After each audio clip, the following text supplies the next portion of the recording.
Synthetic biology building life from scratch. Synthetic biology is taking biotechnology to a whole new level by designing and constructing new biological systems. Unlike traditional genetic engineering, which modifies existing organisms, synthetic biology aims to create entirely new forms of life. By redesigning biological parts, synthetic biologists are working on everything from biofuels to synthetic organisms that can clean up oil spills or even produce medicines.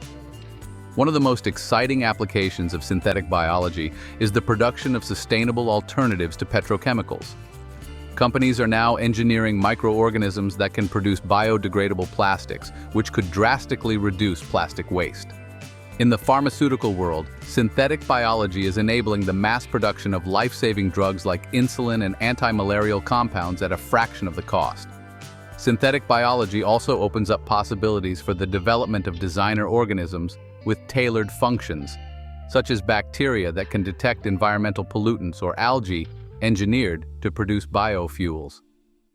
While the field raises important ethical questions about creating life from scratch, its potential to solve some of the world's most pressing problems is undeniable.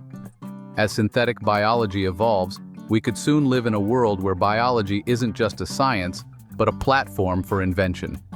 From environmental sustainability to healthcare, the applications of synthetic biology are limitless and could shape the future in ways we can barely imagine today.